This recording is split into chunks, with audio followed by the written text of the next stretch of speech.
Bien, y en este segundo bloque vamos a hablar de la realidad de la industria metalúrgica, ¿no? Con una entrevista que concretamos con Sergio Montañer, quien es el presidente de Industrias Cormetal.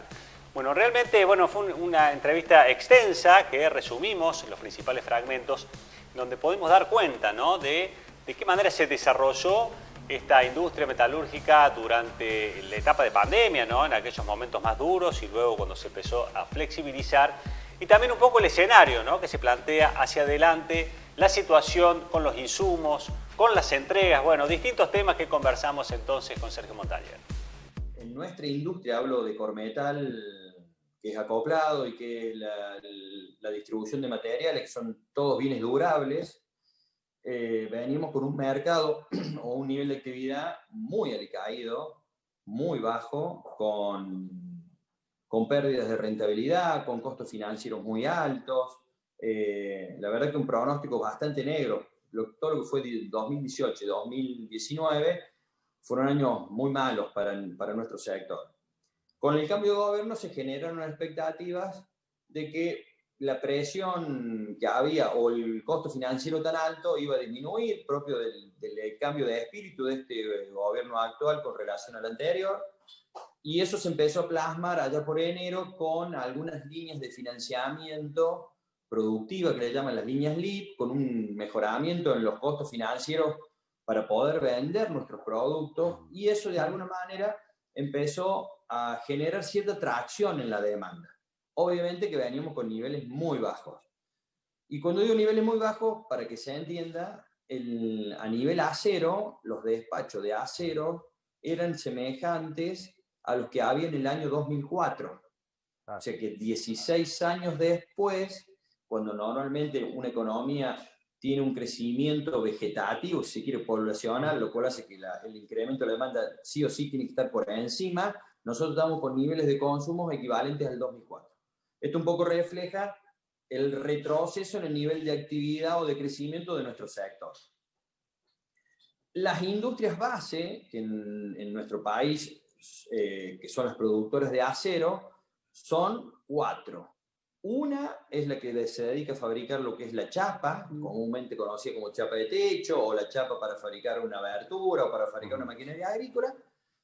Y después hay 3 que se dedican a la fabricación del hierro de construcción. Bueno, los pronósticos de estas industrias para este año era que iba a haber un crecimiento alrededor de entre un 3 y un 5%, en ese rango, que el nivel de actividad iba a crecer, un crecimiento moderado, no muy, más al 3 que al 5, te diría. Sí había buena perspectiva de la cosecha. Ya por febrero se sabía que la cosecha o la campaña 19-20 iba a ser muy buena, y eso de alguna manera nos marca un piso de actividad, valga la redundancia, para nuestro sector, digamos. O sea, si la cosecha es buena, nosotros se genera una atracción para nuestros productos, llámese los acoplados, llámese el hierro de construcción, llámese la chapa, que van a los hilos para los galpones, lo cual eso da un piso de actividad. Bueno, ocurre en marzo lo que todo el mundo sabe y lo que estamos viviendo y estamos sufriendo, que es la pandemia. Con la pandemia se arranca la cuarentena.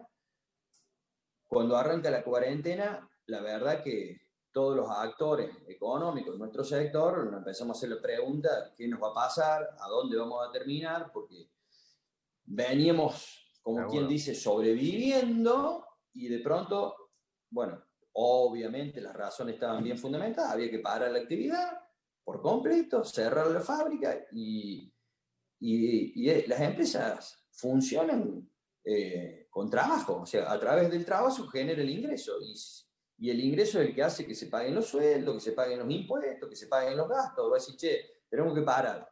No sabíamos si iba a ser 15 días, 20 días, un mes, 2 meses. Bueno, se frenó la actividad cero.